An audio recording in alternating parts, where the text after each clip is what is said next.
Magandang araw po. Ako ay isang babae na nasa huling bahagi ng 50s at nakatira ako kasama ang aking anak na babae.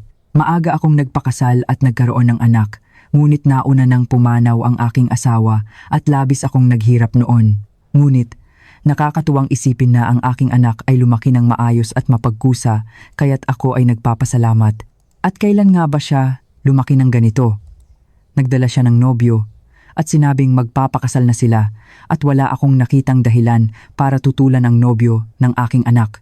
May disenteng trabaho, malinis na hitsura at may magandang asal pa ang magiging manugang ko. Wala akong makita ni isang kapintasan sa kanya. Ngunit, nakapagtataka na sa sandaling makita ko ang mga magulang ng nobyo, may kakaiba akong naramdaman. At tama nga, nang inimbitahan ko sila sa bahay at makita sila ng kapitbahay kong Ale, sinabi niya, kung ang mga dumating kahapon ay magiging balae mo, huwag na huwag mong itutuloy ang kasal na iyan. Huwag na huwag. Habang sinasabi niya iyon at pinipigilan ako, palihim akong nag-imbestiga at lumabas ang kinatatakutan kong tunay na pagkatao ng magiging balae. Dahil sa kapitbahay kong Ale, naligtas ang buhay ng aking anak. Ngunit ano nga ba ang buong kwento? Hayaan niyo na akong simulan na ito kaagad. Alam kong may nobyo ang aking anak, ngunit nang sabihin niyang iuwi niya ito upang ipakilala, kinabahan at labis akong nanginig noong araw na iyon. Sa mga nagdaang panahon, sa litrato lang sa cellphone ng anak ko siya nakikita, kaya't ngayon na personal ko siyang makikita, pinaghandaan ko ang pagkain at naisip kong linisin muli ang bahay. Nay, ayos lang. Tratuhin mo lang siya ng normal. Pumunta na rin ako sa bahay nila Jean. At ordinaryo lang naman iyon. Kahit na ganoon, unang beses niyang bibisita, kaya dapat malinis. Kung gaano mo man linisin dito, hindi naman siya ang tipo ng tao na magrereklamo, kaya huwag ka na talagang mag-alala. Huwag ka nang magluto. Kami na ang bahalang magbalot ng pagkain. Iyon na lang ang kainin natin.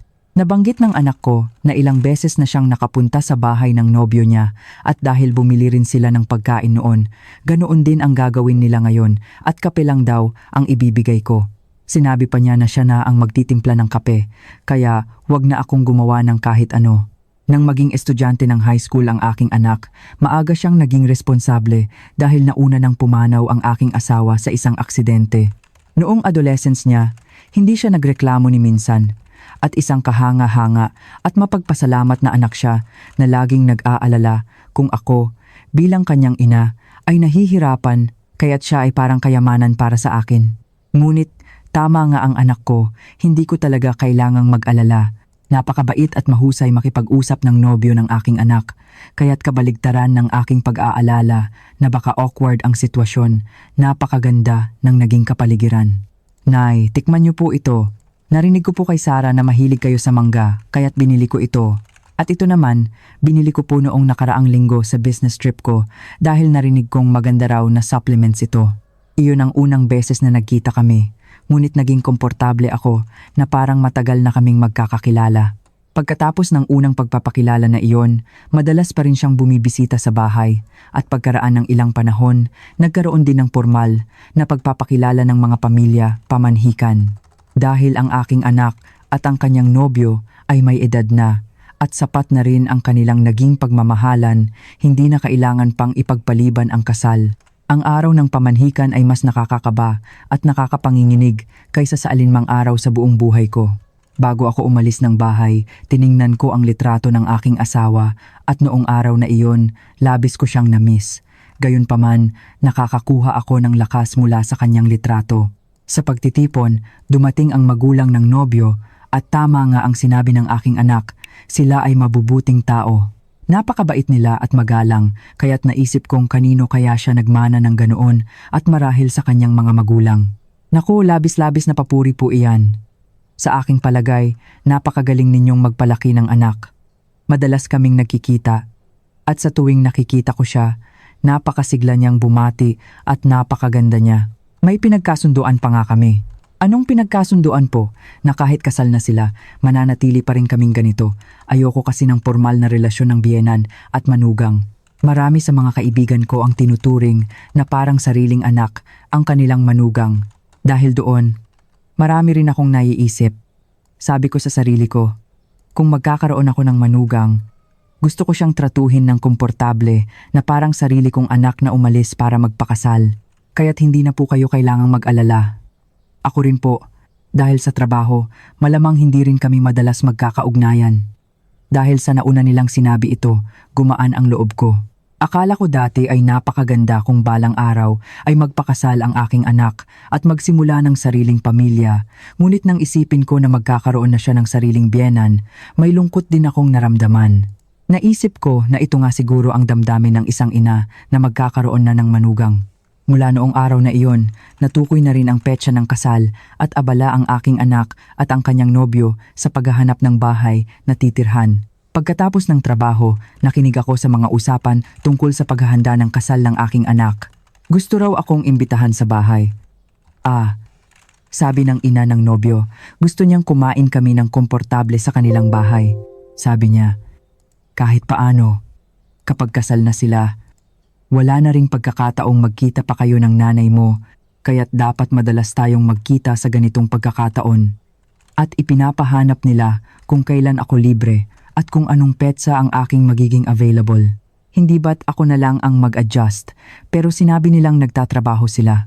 Pero dahil sa negosyo raw nila, mukhang malaya silang nagtatrabaho. Sa una, narinig kong magkasama silang nagpapatakbo ng negosyo, kaya't akala ko ay marami silang empleyado. Naisip kong malalaman ko rin kung ano ang kanilang trabaho sa paglipas ng panahon, kaya't sapat na ang marinig na may negosyo sila. Ngunit, nang marinig ko ang kwento ng aking anak noong araw na iyon, tila may sarili silang opisina ngunit karaniwan ay dalawa lamang sila ang nagtatrabaho at madalas silang nagbi-business trip.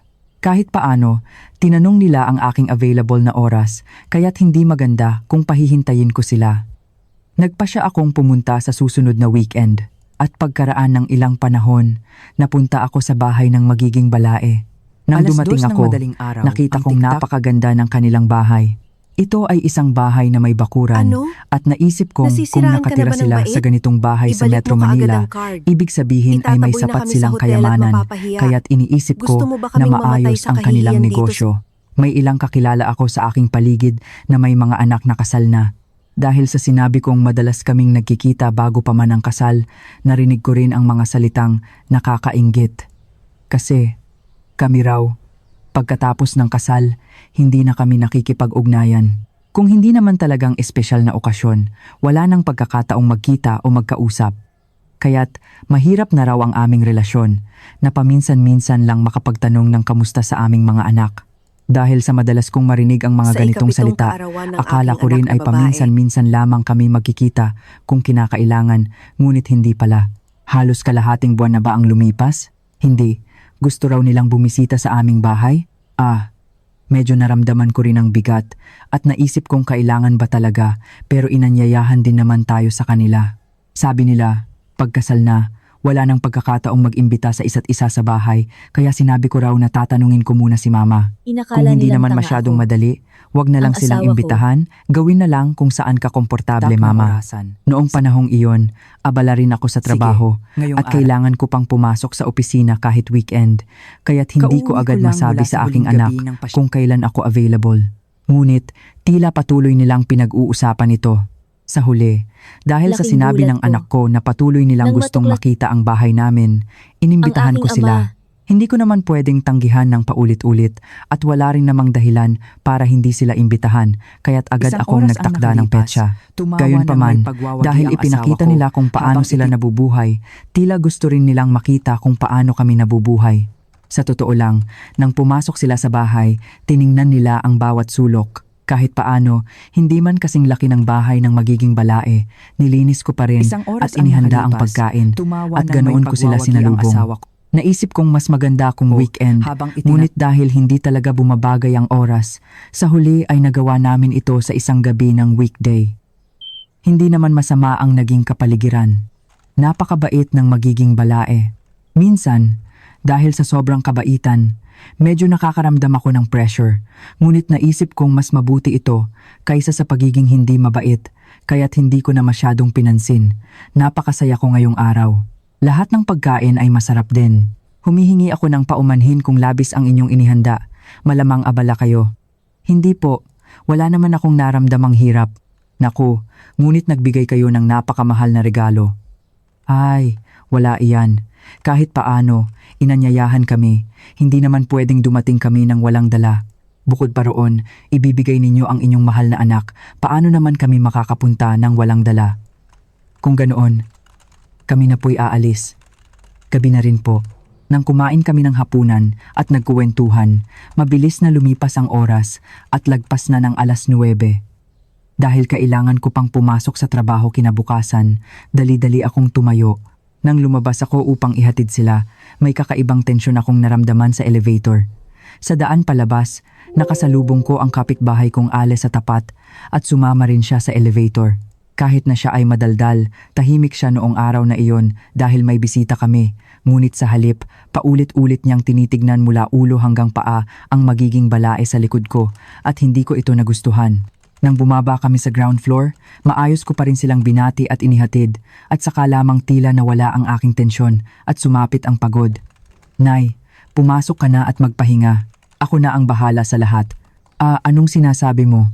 Wala namang kalat. Iikot ko na lang ang dishwasher ngayon. Kahit paano, ako na ang bahala sa paglilinis. Kaya't nilinis namin ng anak ko at maaga akong natulog. Ngunit kinaumagahan, may kumatok ng maaga. Nasa trabaho na ang anak ko at paalis na rin sana ako. Ngunit ang kumatok sa bahay ay ang kapitbahay kong Ale, nanay ni Sarah. Ay, magandang araw po. Sabi niya ay may importante siyang sasabihin. Kaya't nag-usap kami. At noong araw na iyon, nakarinig ako ng nakakagulat na balita. Ay, bakit po? May nangyari po ba? Ay, yung mga bisita ninyo kahapon, sino po sila? Kaya sinabi ko na sila ang magiging balae. Sinabi ko na inimbitahan ko sila at kumain kami ng hapunan. Pagkatapos, sinabi niya, kung ang mga dumating kahapon ay magiging balae mo, huwag na huwag mong itutuloy ang kasal na iyan. Huwag na huwag. Bigla siyang dumating at sinabi ito, paano naman ako hindi magugulat at hindi ko rin ito mapaniwalaan. Ay, bigla-bigla. Ano pong sinasabi niyo? Huwag ipatuloy ang kasal? Ay, basta, kailangan mong sundin ang sinasabi ko. Ano po ang dahilan? Baka ang pangalan ng babae na iyon, ang magiging balae, ay hindi ba si Miha? Ay hindi po. Narinig ko po na Lee Ha-yong ang pangalan niya. Baka nagkamali po kayo ng tingin. Hindi, sigurado akong iyon ang mukha niya. Ngunit sigurado ka ba sa pangalang iyan? Oo. Ay, pero bakit po ba? Oo. Sa totoo lang, mga 7 taon na yata ang nakalipas. Matagal na, ngunit naloko ako noon. Bago ako lumipat dito, dahil maliit lang ang halaga, hindi ko na idinulog sa pulis. Panloloko? Opo, sabi rin ng asawa ko. Kahit idulog mo, hindi rin naman mahuhuli at magiging masakit lang ang loob mo. Kaya't hinayaan ko na lang, ngunit nalaman ko pala na bukod sa akin, marami na rin siyang naloko sa ibang Isang tao oras at talaga palang isa siyang masamang tao. Ginawa niya raw ito para walang saysay ang pagdulog sa pulis. Niloko niya rin ang mga tao sa aking paligid sa maliit na halaga. At narinig ko rin na bumaba siya sa probinsya at pinili ang mga matatandang hindi nakakaalam para makapagnakaw ng malaking halaga at tumakas. Ngunit kahit na maliit na halaga, humiram siya dahil sa kailangan niya raw ng pera tapos tumakas. Paano naman ako magiging payapa ang kalooban? Nagkasakit ako dahil doon. Nang makita iyon, sinabi ng asawa ko na hindi niya ito papalampasin, kaya tinuntun niya at nabawi ang pera. Inakay niya raw papuntang istasyon ng pulis at gulo ang nangyari, ngunit noon lang nabawi ang pera at nagtago sila, kaya't itinuring ko na lang na nakalimutan ko na. Ngunit nang makita ko ulit ang mga taong iyon, kinilabutan ako. Kahit na medyo nag-iba ang kanilang mukha kumpara noon, paano ko naman makakalimutan ang mukhang iyon?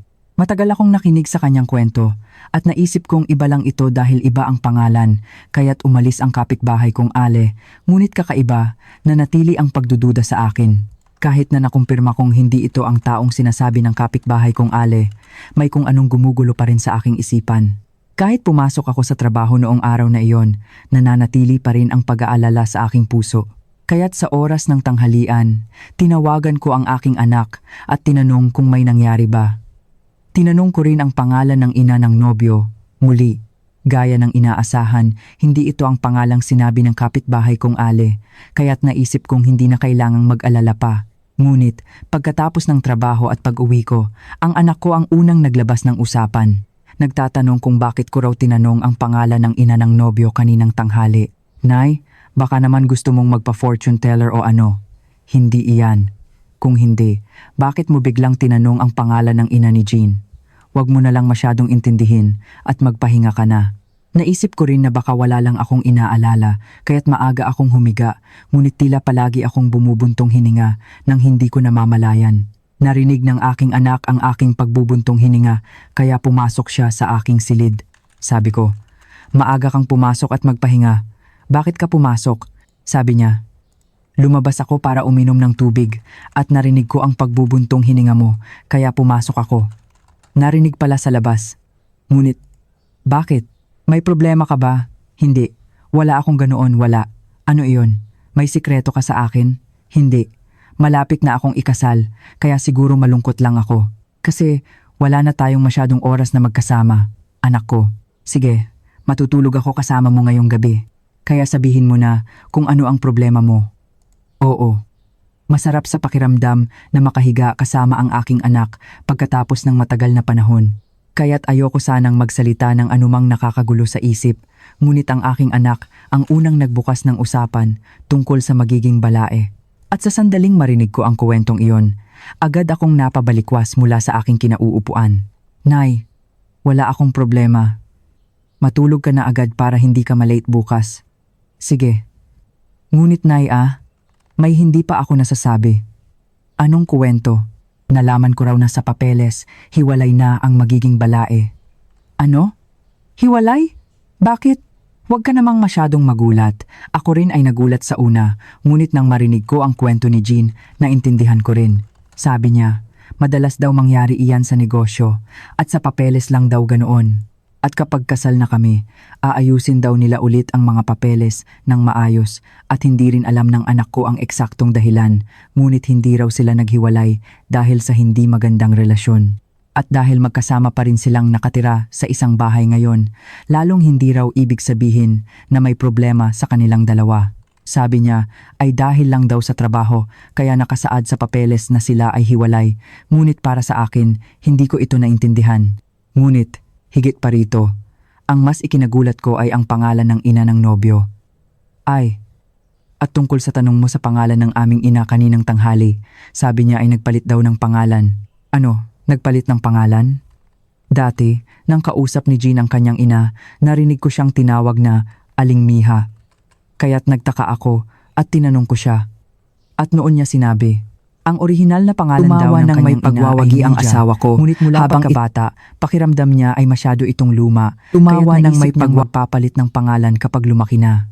Nang magpakasal at magpalaki ng anak, doon siya nagpalit ng pangalan. Tumawa nang may pagwawagi ang asawa ko si Jean sa dating pangalan, kaya't madalas niya itong tawagin bilang biro, Ameng Media. Tumawa nang may pagwawagi ang asawa ko, habang igulat na gulat. Pangalan ay Miha ba? Oo. Para sa akin din, masyadong luma ang pangalan. Kaya't tinanong ko ang anak ko, gamit ang probinsyang narinig ko mula sa kapitbahay kong Ale, kung nakatira rin ba sila doon noon. Tumawa nang may pagwawagi ang asawa ko habang inay. Sinabi raw ni Jean na madalas silang lumipat, kaya't nang tanungin ko kung saan sila nakatira, sinabi niyang panandalian din silang nanirahan doon. Sa puntong ito, habang nakikinig ako sa kwento ng aking anak, pakiramdam ko ay bumaba ang aking puso. Sinabi ko muna sa aking anak na hindi iyon at nagpanggap akong natutulog at ipinikit ang aking mga mata. Ngunit sa huli, hindi ako nakatulog ni isang sandali hanggang sa umaga. Walang kamalay-malay na umalis ang aking anak para magtrabaho at ako naman ay agad na pumunta upang makipagkita sa kapitbahay kong Ale. Nanay ni Sarah, bakit po kayo dito ngayong umaga? May oras po ba kayo sandali? Opo. Tuloy po kayo. At sinabi ko sa kanya ang lahat ng narinig ko mula sa aking anak. Naku po, Diyos ko. Tingnan nyo. Sabi ko na nga ba, kahit sa isang sulyap, paulit-ulit kong napapansin at talagang kakaiba, ang kasal na iyan ay hindi dapat matuloy. Malamang ay marami na rin silang kaso ng panloloko. Hindi lang ang babae ang nanloko, pati na rin ang kanyang asawa ay pareho rin peke na diborsyo. Iyon daw ang ginawa nila. Sabi raw, para maiwasan ang legal na problema sa pera. Kahit paano, itigil mo na ngayon din ang paghahanda sa kasal. Hindi, sabihin mo agad kay Sarah. Ngunit, kung sasabihin ko sa aking anak, ang problema ay kung paano niya ito tatanggapin. Hindi naman siya agad susunod at magpapakasira ng kasal at natural lang na susubukan din ng aking anak na kumpirmahin kung totoo ang sinasabi ko. Tumawa Gusto nang ko rin may itong pagwawagi ang kumpirmahin. asawa ko, ngunit dahil hindi naman sila direktang nanloko sa amin at hindi rin pwedeng basta-basta na lang mag-report, naisip ko ang Tumawa iba't nang ibang may sitwasyon. pagwawagi ang asawa Baka ko magkamali ako habang ng paghusga itinatapon niya ako at sa kalye masaktan ko lang ang matapos aking anak. nakawin ang Sa lahat huli, ng access ko tinanong sa ang bangko. kapitbahay kong Pero Ali ngayon, kung saan ko pwedeng tumatawag siya makita sa ang akin, ibang biktima. humahagulgol. Pagkaraan ng ilang araw, inayos niya ang aming pagkikita at nang lumabas ako, nakita ko ang mga taong mas At matanda pa sa akin. nagmamakaawa. Ito ba ay dapat kong ituring na magandang balita? Nakilala ko ang 3 tao sa kabuuan at lahat sila ay nabawi ang kanilang pera sa kung anong paraan. Ngunit iisa ang sinabi nilang lahat, huwag mong ituloy ang kasal na iyan. Gusto mo bang sirain ang buhay ng iyong anak? Hindi ako taga At rito. nagmamakaawa para sa Galing ako sa Cavite. At doon ako nanirahan ng halos 2 taon. Doon, Patawaran naging dahil napakalapit nila sa mga residente ng apartment. Sa una, na akala ko rin ay ng gabi mabait at mahilig iyon, magbigay ang mag-asawang iyon. Ang mag-asawa ay may negosyo, parang isang Kas ang manpower buhos agency. ng ulan sa labas ng mga bintana. Dahil kumikita raw sila ng malaki doon, nagluluto sila ng pagkain at ipinamimigay sa mga kapitbahay. Nang maging malapit Ng home kami, office ni Paulo, humiram sila sa ang akin ng lalaking pera nasa katanghalian na ng may edad 2% na na interest nagsisimula kada buwan ng umbok ang dahil tiyan. hindi raw sila nakakakolekta ng bayad.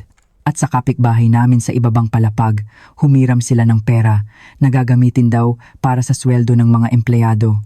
Ayoko sanang makipag-ugnayan sa pera kahit na gaano pa kami kalapit, kaya't tumanggi ako, ngunit sinabi ng kapitbahay sa ibabang palapag na nang humiram siya ng pera, nabayaran siya sa loob ng 1 linggo, kaya't panatag akong nagpahiram.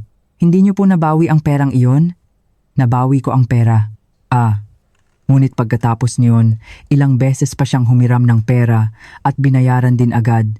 Tila gusto niyang ipakita na hindi siya ang tipo ng tao na mangungutang at hindi magbabayad, kaya't tinupad niya ang kanyang mga pangako ng maayos. Kapag nagpapahiram ako ng pera, agad nilang ibinabalik. At alam ko rin ang lokasyon ng kanilang opisina kaya't panatag ako. Ngunit isang araw, nang puntahan ko, nakita kong walang tao sa opisina at wala rin ang pera. Ngunit, ang lahat ng impormasyong alam ng mga biktima ay pawang peke raw. Hindi raw talaga sila nakatira sa apartment na iyon at apartment iyon na nakapangalan sa ibang tao, kaya't nagpapanggap lang sila na doon nakatira sa pamamagitan ng paglabas-masok. Sa lugar kung saan ako nakatira, magkahiwalay na niloko ang mag-asawa. Halos 4 na milyong piso daw ang kabuuang halaga at noon, ang babae sa bahay na iyon ay nagtangkang magpakamatay. Madaling araw, dumating ang ambulansya at nagkagulo.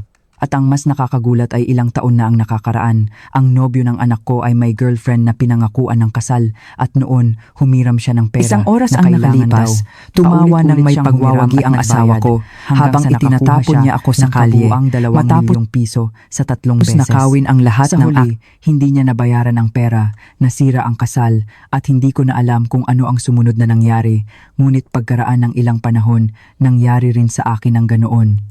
Nang makipagkita ako sa mga biktima noong araw na iyon, ang aking anak ang una kong inalala. Ako rin ay nagpakasal sa aking asawa dahil sa pagmamahal.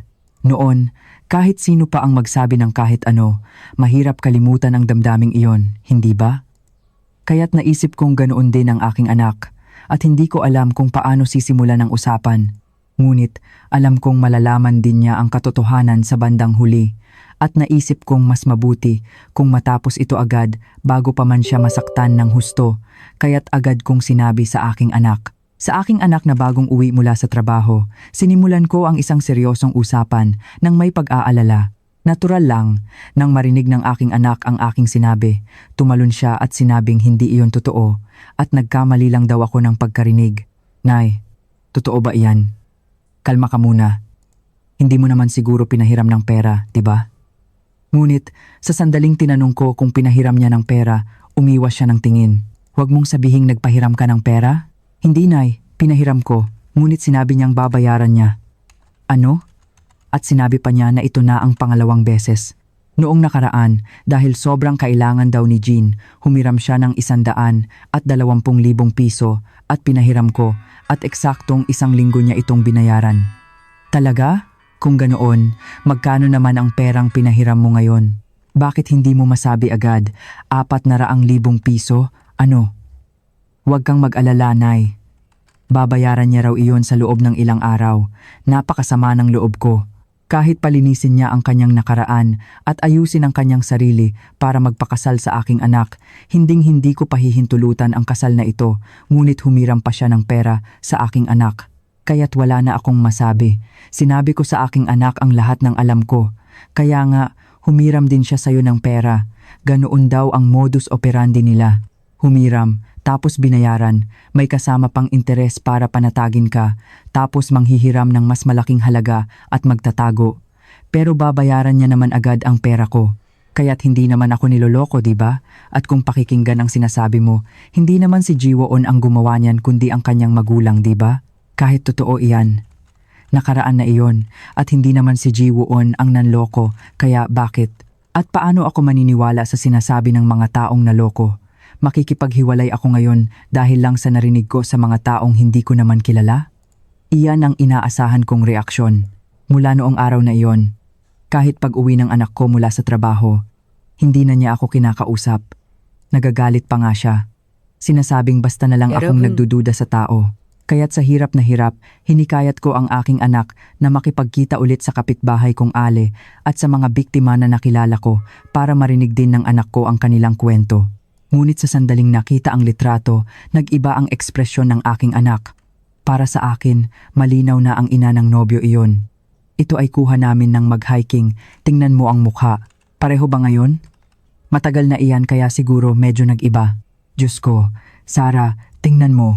Sa tingin mo, siya nga, di ba? Halos kalahati ng mga tao sa litrato na ito ay naloko na. Maswerte ang mga nakabawi ng pera, ngunit ang mga nagpahiram ng pera na nag-iisip na natural lang na babayaran niya ay hindi na nakabawi. Paano kaya nilang nahanap ang mga taong hindi makakapagsumbong sa pulis? Anong ibig sabihin yan? Kapag nagiging malapit ka sa mga kapitbahay, nagkukuwentuhan din kayo tungkol sa pamilya. Tapos mayroong nagsasabing may secret fund sila na hindi alam ng asawa. Mayroon ding iba na nagpahiram ng pera nang walang alam ang asawa sa pag-asang makakakuha kahit na interes. Iniisip na ang mga taong ganoon ay hindi madaling makakapagsumbong kahit na maloko. Malamang, marami pang biktima, hindi lang nagsusumbong. Alam kong may ilan din na nagsumbong, ngunit kailangan ng tamang impormasyon para imbestigahan. Nawala na ang kanilang mga contact, kaya't hindi ko na alam kung paano sila nabubuhay ngayon. Pagkatapos ng araw na iyon, tila nabigla ang aking anak. At tahimik siya sa loob ng ilang araw, ngunit nalaman kong gusto pala niyang kumpirmahin ito mismo. Pagkaraan ng ilang araw, sinabi ng aking anak sa akin na makikipaghiwalay siya. Sarah, bakit ganyan ka? Bakit ka umiiyak? Sabi niya. Tama ka, Nay. Nalaman ko sa bahay ni Jiwon na walang ganoong tao. Ano, niloko niya rin ako. Nang makita ko ang aking anak na umiiyak ng malakas, pakiramdam ko ay gumuho ang aking mundo. Sa totoo lang, noong araw na iyon, bago ako umuwi galing sa trabaho, nakipagkita ako sa ina ng nobyo. Kung kumilos ako ng padalos-dalos, baka hindi ko na mabawi ang perang pinahiram ng aking anak. At dahil hindi pa ako nakapag-ayos ng aking isip, nagkunwari akong walang alam at nakipagkita sa kanya. Ngunit noong araw na iyon, pinapunta niya ako sa opisina. Puro usapan lang ang naririnig ko noon, kaya't unang beses kong pumunta sa opisina nila at may mesa, sofa para sa bisita at medyo may hitsura ng opisina ang lugar. At noong araw na iyon, sinimulan niya rin ang usapan tungkol sa pera sa akin. Marami akong pag-aalinlangan bago ko ito sasabihin. Pero magiging isang pamilya na tayo, di ba? Kaya't sinubukan kong sabihin sa iyo nang may tiwala. Naisip ko na dumating na rin ang araw na ito, kaya't sinubukan kong maging kalmado hanggat maaari. Mahirap ba ang negosyo ninyo? Hindi po, imposible. Ang problema po ay masyado itong nagiging maayos. Kung titingnan niyo po ito, narito ang lahat ng detalye. Tingnan niyo po ang kontrata. Sinabi niya sa akin na nakakuha sila ng subcontract sa isang malaking construction company, ngunit kulang sila sa pondo, kaya't kung pahihiramin ko raw sila ng pera, babayaran nila ito na may 4% na interes. kasama ang perang darating mula sa ibang proyekto. Mukhang inisip niya na wala akong gaanong alam. At kahit na medyo hindi magkaugma ang kanyang mga sinasabi, napakatiwala niyang nagsalita. Pinipino niya ang kanyang mga salita. Sabi niya, nagpapatakbo sila ng isang manpower agency at dahil hindi pa nakokolekta ang bayad mula sa mga construction workers, kailangan nilang bayaran ang sahod ng mga empleyado at dahil maraming pera ang darating mula sa ibang proyekto, sapat na raw iyon para maresolba ang lahat. Kaya't kailangan ko lang daw magpahiram ng pera ng panandalian. Noong araw na iyon, dahil sa takot na baka makatakas sila kung magkamali ako ng salita at baka hindi na mabawi ang perang pinahiram ng aking anak sa kanyang nobyo at lahat ng paghahanda sa kasal, sinabi ko na pag-iisipan ko muna ito. At nang mag-isa ako saglit, pinikturan ko ang business permit na nakasabit sa dingding. Ngunit, nang umuwi ako noong araw na iyon, nakita kong umiiyak ang aking anak. Sinasabing lahat ay peke. Ano pa kaya ang naramdaman ko? Ngunit, sa kabilang banda, naisip kong, buti na lang. Sobrang nakakatakot isipin kung nalaman namin ito pagkatapos ng kasal. Sa hirap na hirap, pinakalma ko ang aking anak noong araw na iyon at pagkatapos ng mahabang usapan, nagpa siya kaming itigil ang kasal. Nagsabi ka na ba ng lahat? Hindi pa. Dapat magkikita kami ngayong araw, ngunit hindi ko talaga siya mahaharap kaya't nagpanggap akong may sakit at umuwi. Mabuti. Kung ganoon, wala siyang sinabi kung kailan niya ibibigay ang pera. Sinabi niya raw na sa weekend. Sinabi ko sa aking anak na makipagkita pa rin sa kanila sa weekend, gaya ng plano at magkunwari na walang alam. Napakasakit na naloko na, tapos mawawala pa ang pera, di ba? Sobrang unfair.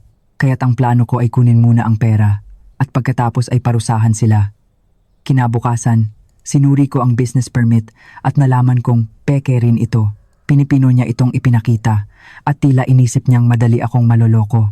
Ngunit, hindi sa tingin ko na para lang lokohin ako, kumuha sila ng opisina. Pakiramdam ko, bukod sa akin, mayroon pa silang niloloko. Para sa akin, ang aking anak ang mas mahalaga kaysa sa anumang bagay. Pagkatapos ng mahabang usapan sa aking anak, nagpasya kaming gawin ang gusto niya. Kung tungkol sa pera, hindi naman ito makakaapekto sa aming pamumuhay kung mawala man, kaya't kung gusto ng aking anak na tapusin ito ng tahimik at walang gagawin, susundin ko iyon. Ngunit gusto rin pala ng aking anak na parusahan sila, gaya ko. Kaya't, para hindi nila malaman na may hinala na kami, pinakiusapan ko rin ang aking anak ng paulit-ulit. Pagkatapos mag-isip ng matagal, sinabi ko sa ina ng nobyo na ipapahiram ko ang pera. Natural lang, nang marinig niya ang sinabi ko, labis siyang natuwa. Naku po, talaga? Maraming salamat po. Sobrang kritikal po kasi ang sitwasyon at hindi ko na alam ang gagawin. Kung ganoon, kailan po kaya? Paano po sa weekend? Maganda po siguro kung ibibigay ang pera at magkakainan din tayo. Kaya't sinabi ko na sana ay makasama rin ang ama ng nobyo, lahat sila. Plano kong ipasama ang aking anak sa nobyo niya at pumunta sa aming tagpuan dahil magkikita raw sila noon. Ilang araw na lang bago mag-weekend, ngunit sapat ang aking oras para maghanda. Sa totoo lang, halos araw-araw kaming nagkikita ng kapitbahay kong Ale upang pag-usapan kung ano ang gagawin. Ang kapitbahay kong Ale ay napakabait sa aking anak, kaya't labis siyang interesado sa kasal na ito. Sa tuwing nakikita niya ako, sinasabi niya, huwag mong itutuloy ang kasal na iyan, kaya't sinabi ko na ititigil ko na ito. Ngunit sinabi ng kapitbahay kong Ale, magpapalipas ka ba ng oras? Basta't makapagkita lang sila, ako na ang bahala sa lahat. Naging mahirap para sa akin nang makita ko sila ulit at maalala ang nakaraan, ngunit mayroon palang mas nahihirapan kaysa sa akin noon. Naisip ko, baka nga. Kaya't kinontak ko siya, kamakailan lang, at nakita kong nabubuhay pa rin siya sa paghihirap. Ngunit dahil matagal na ang panahon, at sinabi niyang, ano pa nga ba ang magagawa ko ngayon? At hinayaan na lang niya ang lahat. Tila hinanap niya ang taong iyon nang sabihin kong nakita ko siya. Sa kabutihang palad, mayroon pa ring pagkakataong mag-report dahil mayroon pa rin ang kaso, ngunit kung tatakas sila ulit, hindi na sila mahuhuli, kaya't naisip kong hindi kaya may paraan? Kaya't naisip ko rin na ito na ang pagkakataon. Naisip ko na kung sasabihin kong magpapahiram ako ng pera at tatawagin ko ang buong pamilya, mahuhuli ko sila ng sabay-sabay. Siyempre, Alas hindi 2 ito ng kasing madaling dali ng araw, pagbigkas, ang tiktak. ngunit naisip kong sulit itong subukan. At sa wakas, Ano? dumating na ang araw na iyon. Nasisiraan ka na ba ng Umalis ang bait? aking anak Ibalik nang mo maaga kaagad ang upang card. makipagkita sa kanyang Itataboy nobyo na kami sa at hotel at nagkasundo kami mapapahiya. na Gusto magpapa-update mo ba siya kaming mamatay sa kapag natanggap kahihiyan na ang dito sa- pera. Abala ako sa paghahanda para lumabas, ngunit bago ako umalis ng bahay, nakatanggap ako ng text message mula sa aking anak. Nay, natanggap ko na ang pera. Nakumpirma ko na pumasok sa account ko. Kaya't agad din akong umalis. Nauna akong dumating sa tagpuan at naghihintay sa ina ng nobyo at dumating sila eksakto sa oras ng aming usapan. Gaya ng sinabi ko, magkasama silang dumating. Sabi niya ay maaga raw sana sila, ngunit nagka-traffic daw. Ayos lang. Hindi naman Sa kayo ikapitong nahuli. kaarawan ng Eksakto aking lang ang anak na dating babae. ninyo. Mahal, anong ginagawa mo? Mag-order ka na ng kape. Gusto mo pa ng isa? Hindi po. Sapat na po sa akin ito. Kaya't nagsimula na kaming mag-usap tungkol sa pera. Alam kong hindi tama na humingi ng tulong sa mga magiging balae, ngunit medyo critical din kasi ang aming sitwasyon. Ngunit dahil sa pagpayag ninyong tumulong, labis akong nagpapasalamat. Gaya ng sinabi ninyo, magiging Inakala pamilya nilang na tanga tayo. ako. Hindi ba't dapat asawa tayong ko. magtulungan sa oras ng paghihirap? Tak ng orasan. Pagkatapos, hinawakan ng ina ng Sige, nobyo ngayong ang araw. aking kamay at nagpasalamat ng labis. Ngunit Kauwi ko lang hindi mula ko sa agad huling ibinigay gabi ang ng pera at patuloy akong nagpalipas ng oras. Sakto, magkikita raw ang aking anak at si Jean Laking ngayon gulat para ko. mag-date. Kaya't Nang sinabi ko matuklas- sa kanila na pumunta rito sa Ang malapit. aking ama. Naisip ko na pupwede kaming kumain ng sabay-sabay. Malapit na silang dumating. Opo, Isang kakausap oras ang ko lang din nakalipas, sila. Tumawa ng may pagwawagi Anong gusto ang ninyong asawa kainin? ko, habang Punta ba tayo sa Filipino restaurant o mas gusto nyo ang Western cuisine? Nakita kong nagustuhan nyo ang steak noon, kaya paano kaya ang isang restaurant na masarap magluto ng steak? Para sa amin po, kahit ano ay ayos lang. Ngunit medyo Isang oras critical ang po kasi ang nakalipas, sitwasyon, tumawa kaya't ng may baka pwede pagwawagi po ang munang asawa ibigay ang pera. Nang tumingin ako ko, sa gilid, habang nakita ko ang kapitbahay kong Ale at tumango siya, kaya't naintindihan ko. Ay, nawala sa isip ko. Opo, ibibigay ko na. Sandali lang po, mag-bank transfer ako agad. Paulit-ulit siyang humihingi ng cash, ngunit matigas kong sinabi na hindi iyon pwede, kaya't humingi siya na ipadala ko sa bank account. At nang ilabas ko ang aking cellphone upang mag-transfer, iyon mismo ang sandaling iyon. Ay, siya nga. Sino po kayo? Hindi mo ako kilala?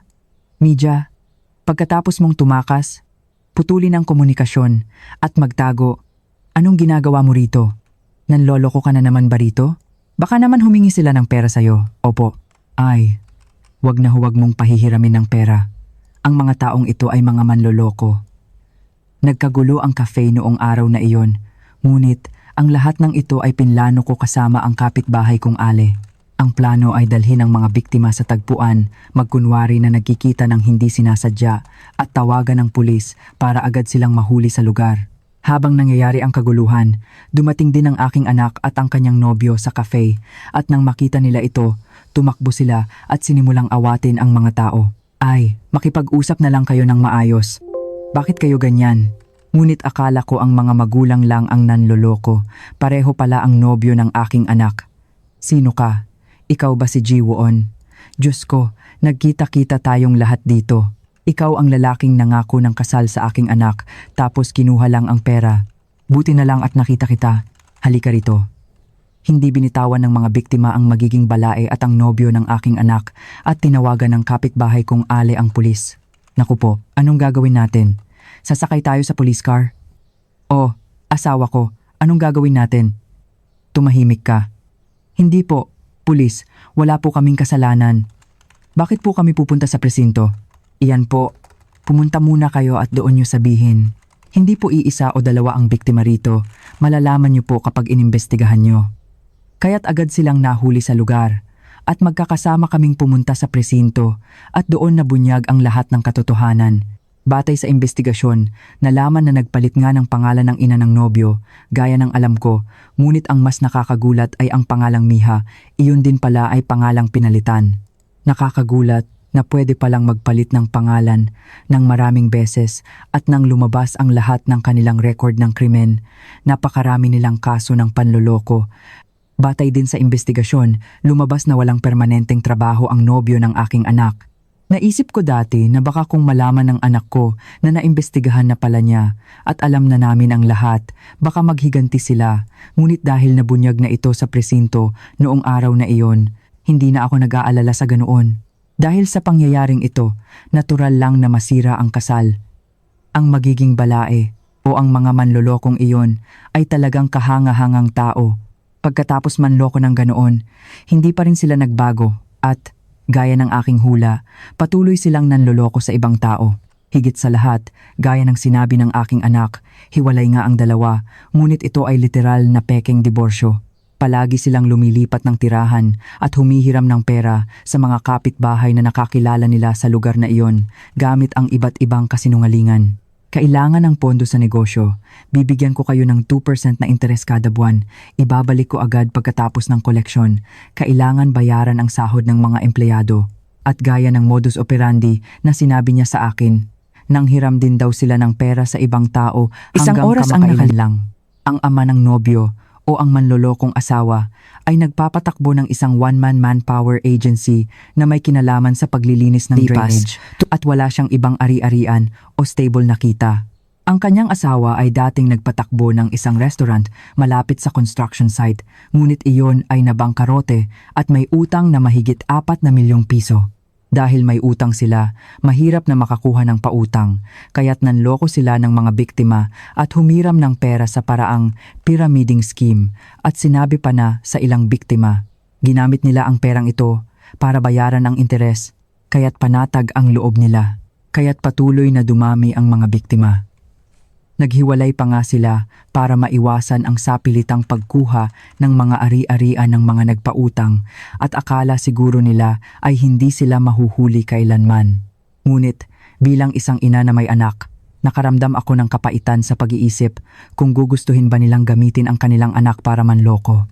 Higit sa lahat, kahit na hindi kami nawalan ng pera, ako at ang aking anak ay labis na nasaktan sa katotohanang niloko kami. Sinabi ng mga biktima noong araw na iyon na magsisimula sila ng class action lawsuit. May natitira pa raw na panahon, kaya't pwede pa nilang mabawi ang pera sa pamamagitan ng kaso. Dahil sa perang nakuha nila sa panloloko, nakabili sila ng magandang bahay at nabuhay ng maayos, kaya't ngayon oras na para ibalik ang lahat ng perang iyon. Ang lalaking magiging manugang pagkatapos ng investigasyon ay pinalaya, ngunit nagpunta pa siya sa bahay at hinanap ang aking anak. Sobrang unfair. Hindi ko po alam. Totoo po. Hindi ko po talaga alam na ginagamit ng nanay ko ang pangalan ko para humiram ng pera. Ngayon mo pa iyan sasabihin? Pakiusap. Tawagin niyo si Sarah. Opo, talagang seryoso ako kay Sarah. Hindi ka ba tatahimik? Humiram ka rin daw ng pera sa aking anak, di ba? Binayaran ko na iyon. Totoo po? Kailangan ko rin ng pera noon, ngunit agad ko itong binayaran, kaya't hindi na iyon problema, di ba? Kung niloko ko man si Sarah, hindi ko na siya mahahanap. Talaga pong gusto kong magpakasal kay Sarah. Kaya't noong araw na iyon, nang makita ko ang nobyo ng aking anak, nalaman kong hindi nga biro ang panloloko. Naisip ko na kailangan ng ganito kalaking kapalaran, kaya't kumuha ako ng palanggana na puno ng malamig na tubig mula sa banyo at ibinuhos ito sa nobyo ng aking anak para matauhan siya. Noong panahong iyon, sobrang lamig ng panahon at nang maibuhusan ng malamig na tubig, panandali ang tumahimik ang kanyang maingay na bibig. Ano yung sinabi ng pulis kanina? May iba ka pa raw girlfriend na pinangakuan ng kasal bukod sa aking Sarah? Nakaraan na po iyon. Nangyari na iyon. Wala na bang ibang nakasama si Sarah bukod sa akin? Ano? Para sa isang nakaraan na mukhang hindi pa siya nakakakuha ng leksyon. Hindi mo ba narinig ang sinabi ng mga biktima na nagtipon sa presinto kanina? Hindi lang iisa o dalawa ang taong naghihirap dahil sa iyo. Kung magkakilala ang lalaki at babae, pwede rin naman silang maghiwalay. Kailangan ko bang panagutan ang buhay ng mga babaeng iyon hanggang sa dulo? Ano? Dahil walang bakas ng pagsisisi, sinampal ko ang lalaking iyon noong araw na iyon. At pagkaraan ng ilang araw, tumawag ang presinto at nalaman kong habang naghahanda ang nobyo ng aking anak para sa kasal nila, may iba pa siyang pinangakuan ng kasal at kumuha pa ng pera at iyon ang dahilan ng kanyang investigasyon. Sa harap ko, matigas niyang sinabi na hindi iyon totoo at nagkakamali lang ako at sinabi niyang tatalikuran niya ang kanyang mga magulang at itutuloy ang kasal gaya ng plano, ngunit sa huli, nabunyag pa rin ang lahat. Sa madaling salita, ang buong pamilya ay mga manloloko. Napakasama ng loob ko sa kanilang pagiging iresponsable at nahuli sila, ngunit hindi ko na idinetalye na alam na namin ng aking anak ang lahat. Ano ang nangyari pagkatapos ng araw na iyon? Natural lang, naghain kami ng kasong sibil para sa pagkasira ng kasal. Mayroong mga gastos na nagastos sa paghahanda sa kasal at bukod pa rito, gusto kong makakuha ng danyos sa pinsalang pangkaisipan na natamo ng aking anak. Naisip ko na kung ipagbibili nila ang lahat ng ari-arian na nakuha nila sa panloloko, may matitira pa rin pagkatapos bayaran ang mga biktima.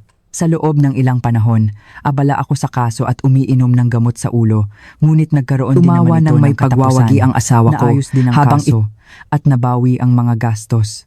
Tumawa Higit sa ng may lahat, pagwa... ang pinakagumaling ay ang aking anak ay mas nakakayanan ito kaysa sa inaasahan ko.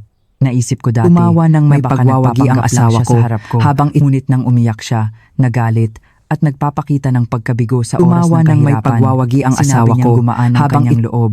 Nay, manood kaya tayo ng sine pagkatapos ng mahabang panahon? Magandang ideya. Magbihis ka na agad. Kung aalis tayo ngayon at kakain muna tapos manood ng sine, sakto lang ang oras. Sa aking anak, na tila, Tumawa ng may ayos pagwawagi lang. ang asawa Maingat ko kong ibinukas habang ang usapan. Paumanhin, Nay. Naghirap ka dahil sa akin, di ba? Hindi ako nahirapan, anak. Nagalit din ako ng husto.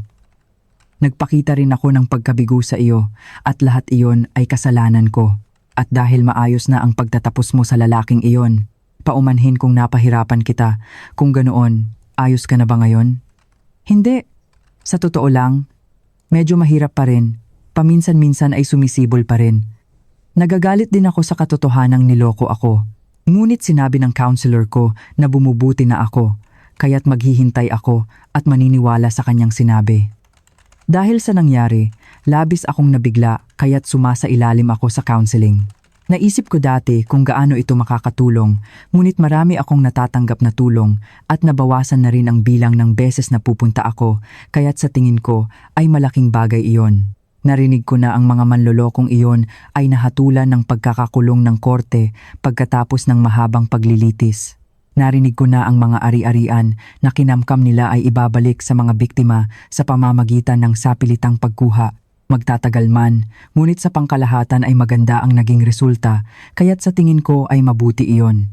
Hindi ko alam kung gaano pa katagal ang kailangan para maging ayos na ang lahat. Hindi ko naman masisilip ang buong kalooban ng aking anak dahil hindi naman ako siya. Ngunit dahil sinusubukan niyang ipakita sa akin ang lahat nang walang tinatago, maniniwala ako sa aking anak. Sabi nila, time heals all wounds, kaya't gusto ko ring maniwala sa kasabihang iyon. Tumawa ng may Sa tuwing pagwawagi nakikita ang ko asawa aking ko anak na habang nahihirapan pa rin, nadudurog din ang aking puso. Ngunit ano pa nga ba ang magagawa ko kundi tiisin ito? Tumawa Kahit ng may na sabihin niya na pagwawagi hindi ang na siya asawa ko magkaka-boyfriend habang ulit, itinatapon at hindi na niya siya ako sa magpapakasal kalye dahil sa pangyayaring matapos ito. nakawin ang lahat Igagalang ng ko ang access ko desisyon sa ng aking bangko. anak. Pero Ngunit, ngayon, sa tumatawag paglipas siya ng sa panahon, akin, mawawala humahagulgol. rin ng sakit at darating ang araw na makakahanap ang aking anak ng isang mabuting kapareha at mamumuhay ng nagmamakaawa. maligaya. Hindi ba? Siyempre, ayos lang din kung mag-isa siya. Sapat na para sa akin kung makakapamuhay siya ng may kasiyahan at kaligayahan sa sariling buhay. Umaasa akong darating ang araw na iyon. At dito na nagtatapos ang aking kwento. Salamat sa pakikinig sa At aking karanasan. nagmamakaawa